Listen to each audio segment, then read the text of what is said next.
Hello there, this is Sim Racing Jason and welcome to today's video. And once again I find myself doing battle.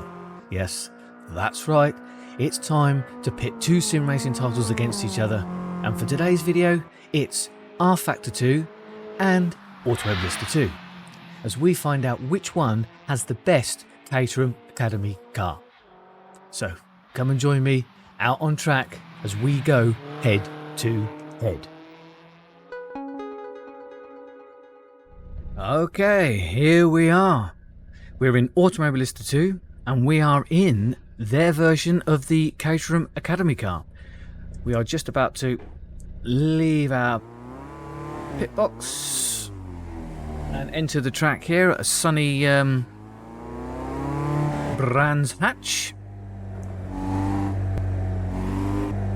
So, we're in the car in VR with the Oculus Rift S, and we are going to see what Reiza Studios have done with their version of this little beauty. Right, quick rundown of the car. It's a 1.6 litre front engine rear wheel drive car. No electronic aids, and it's only about 120 brake horsepower, but because it's so lightweight the power to weight ratio is insane, and all it wants to do is just waggle its rear end, which is why Caterhams are so awesome to drive. So we're going to take a look at the graphics, sound, and of course handling and physics. We'll start off with the looks, and look at this perfectly modelled cockpit, really crisp, clean, and of course we all know that VR in AMS2 runs really well and looks really good. I've got a 3080 Ti and I can have all the eye candy on and still get a really smooth experience. They have great animations as well. The hands have got a nice natural position on the wheel. You've got the shifter animation, and it all really helps with the sense of immersion, sense of really being there when you're in VR. If it doesn't look right, then it doesn't feel right, and it just breaks the immersion for you.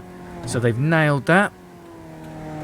What is it like to drive? Well, we all know that these are tail happy cars,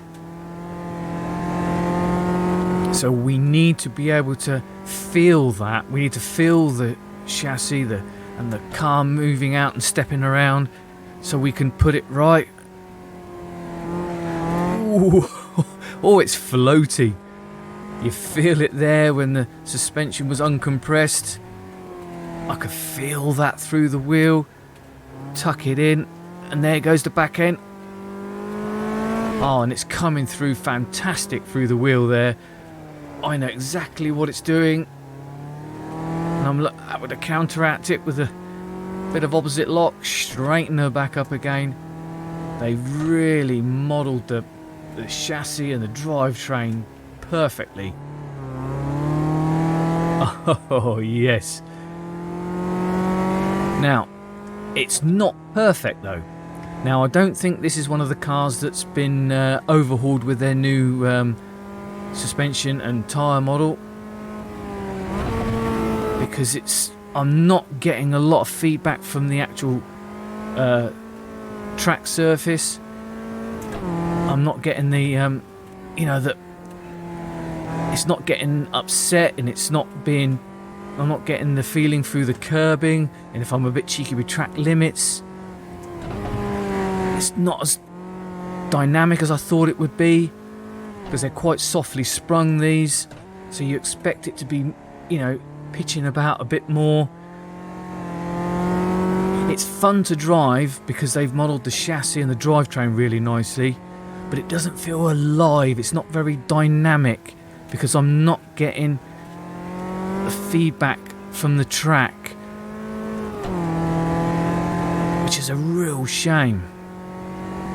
if they can nail that in future updates, this really will be a brilliant car in AMS2 to check out and drive.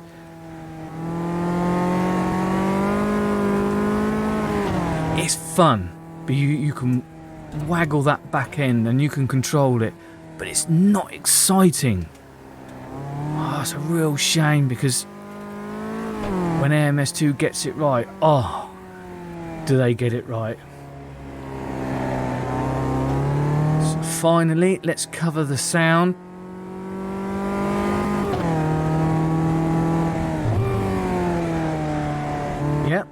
Yeah, that's a little 4-pot there screaming away. But is it me, or should there be a bit more environmental sound, a bit more noise coming from the actual road surface? Because look, we've got no doors, no roof, no nothing, so you are quite exposed to the environment, and you'd think you'd hear a bit more of that. I know you wear a helmet, but I don't know, a bit of buffeting or something. It's a little bit clean, a little bit digital. I expect if the car was a little bit more alive, you probably wouldn't notice the sounds quite so much, but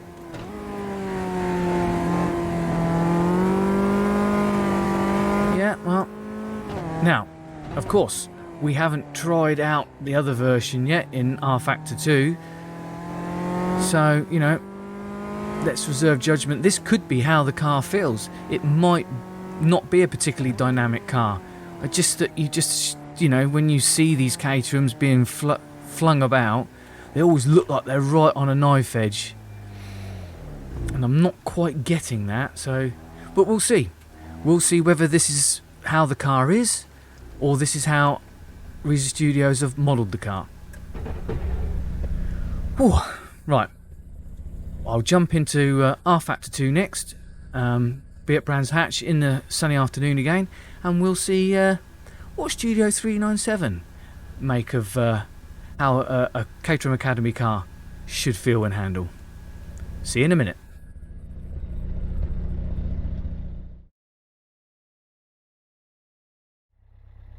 So here we are. We're now in rFactor 2, and we're in Studio 397's version of the Caterham Academy car. We're about to leave our pit box and see what this car feels like around Brands Hatch. I'm looking forward to this. This is, of course, a new car to rFactor 2. It was part of the 2022 Q3 content drop, which came out this August.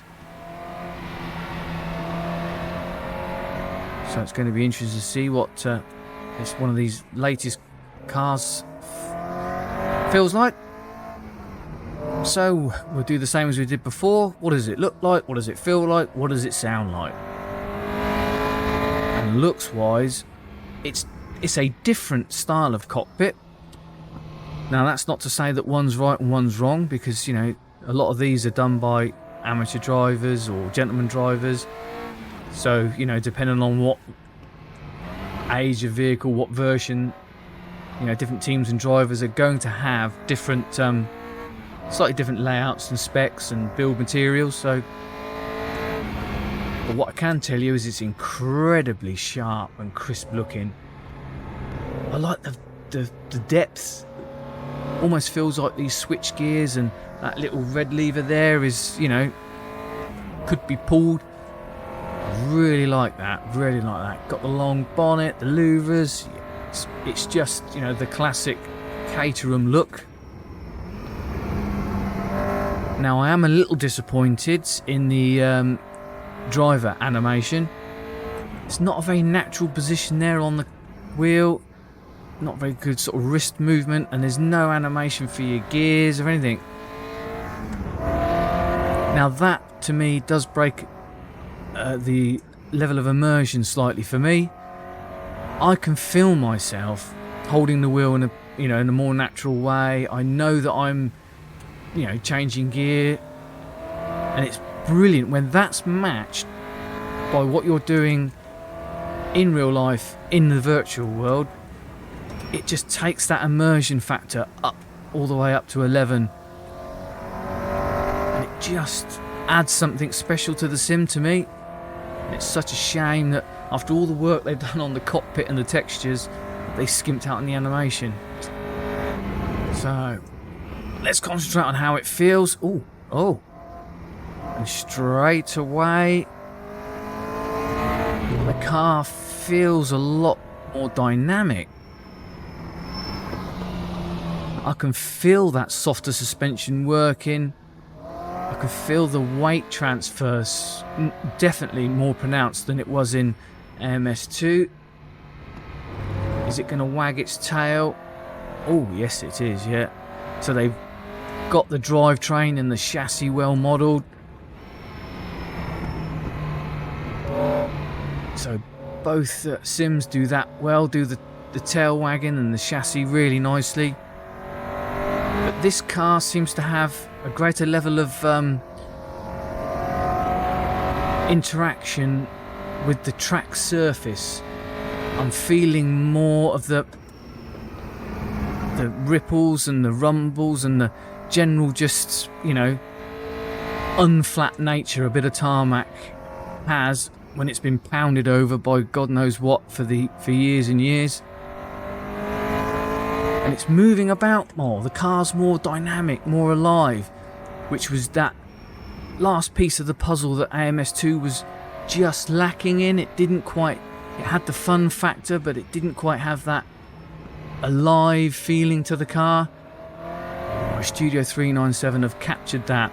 Now this is a laser scan track, so that could be the difference. It means that there's more information and data for the car, the chassis and the tyres to work with, but it definitely feels softer sprung. It feels like I've got to work more at it under braking as well as acceleration, which, you know, under acceleration the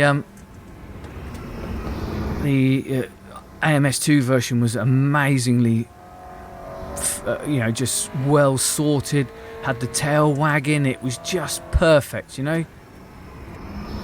But it was lacking something on the way in, it was lacking that interaction with the track.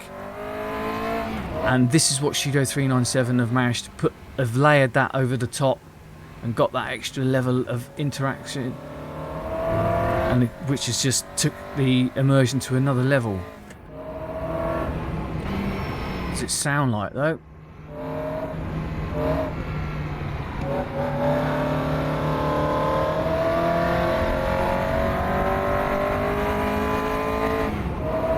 Do you know what? It's definitely a 4-pot screamer, but is it just feel a little bit more raw? Definitely getting the noise from the exhaust. I can hear the popping back and the barbling, because I remember we're exposed to the end of it. It's no roof, no doors.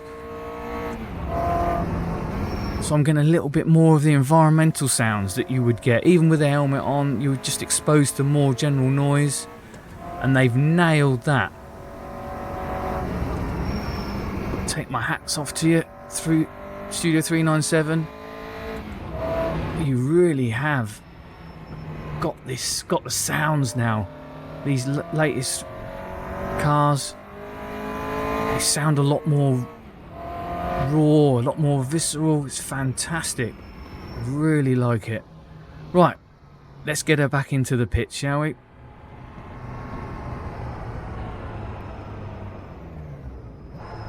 Well, they were two really fun experiences. I enjoyed driving the car in both. But as is always, when you go into battle, you've got to pick a winner. So I'm going to decide. I'm going to weigh up everything, you know, all the pros, all the cons, and come and join me back in a minute or two with my winner.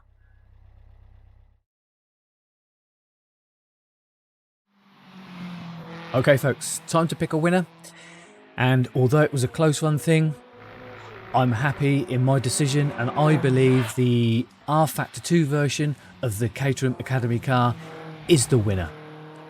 They were both great fun.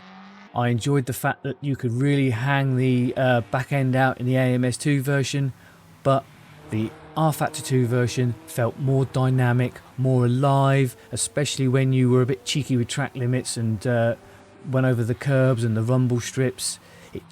you felt that bit more pitch sensitivity, and it definitely required a little more concentration to be able to get that lap time out of it. And for that reason, it's my winner, and rFactor 2 wins this Battle of the Sims. So please let me know in the comments, have you tried both?